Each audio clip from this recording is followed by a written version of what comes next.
Part 1 में हमने NPS और एसजीवी कवर किया था। अगर आपने वो नहीं देखा तो पहले वो देख लो, लिंक डिस्क्रिप्शन में है। अब बात करते हैं तीसरे इंस्ट्रूमेंट की, REITs, which is also called as real estate investment trust. अब रियल इस्टेट में इन्वेस्ट करना तो है, ये लाइन आपने भी ज़रूर सुनी होगी, शायद खुद सोचा भी होगा। चलो मान लेते हैं कि आपने एक प्रॉपर्टी खरीद कर उससे रेंट कमाने का सोचा, पर प्रॉब्लम यह है कि 50 लाख या 1 करोड़ चाहिए उसके लिए। अब या तो ऑप्शन है कि आप लोन ले लो और उसकी फिर ईएमआई भरो। अब इसमें प्रॉब्लम यह है ना कि टेनेंट आपको खुद ढूंढना पड़ेगा, प्रॉपर्टी को मेंटेन भी खुद करना पड़ेगा, थोड़ा कॉम्प्लिकेटेड हो जाता है। इसका एक ही सोल्यूशन है, रीट्स। बेसिकली एक कंपनी होती है जो कमर्शियल प्रॉपर्टीज ओन करती है, office buildings, IT parks, malls, warehouses. वो इन प्रॉपर्टी से रेंट अर्न करती है और उस रेंट का एक हिस्सा आपके अकाउंट में आ जाता है क्वार्टरली एंड रेगुलरली। अब इसमें इन्वेस्ट करने का तरीका भी बहुत सिंपल है, बिल्कुल स्टॉक मार्केट की तरह 10,000 से 15,000 रुपये से आप स्टार्ट कर सकते हो। देखो, 2 नाम याद रख लो। पहला, Embassy office parks REIT, India का पहला लिस्टेड रीट है ये। बैंगलोर, मुंबई, पुणे में प्राइम ऑफिस स्पेस है इनके पास। इन्फोसिस, जेपी मॉर्गन जैसे बड़े टेनेंट्स हैं यहाँ पे।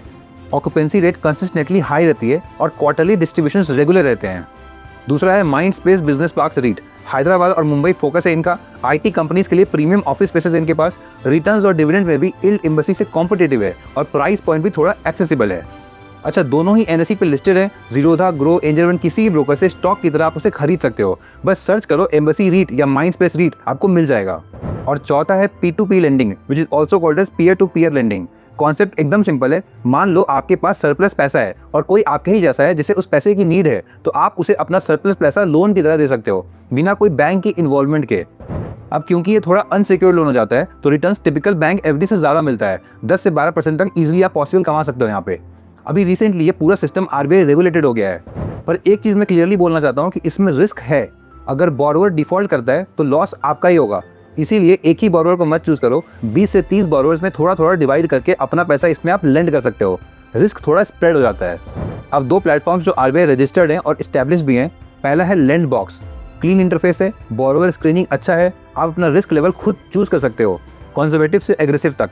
रियल वर्ल्ड में आपको 10 से 12% जरूर मिलेगा। और दूसरा है फेयर सेंट, जो कि इंडिया का ओल्डेस्ट P2P प्लेटफॉर्म में से एक है। अब ना इन 4 में से आज एक जरूर चूज करो, सिर्फ एक। और ये वीडियो उनको शेयर करो जिन्हें लगता है इन्वेस्टिंग सिर्फ म्यूचुअल फंड्स तक ही लिमिटेड है। और ऐसे ही कंटेंट के लिए मुझे फॉलो करो और चैनल को सब्सक्राइब करो। नेक्स्ट वीडियो और भी इंटरेस्टिंग होगी।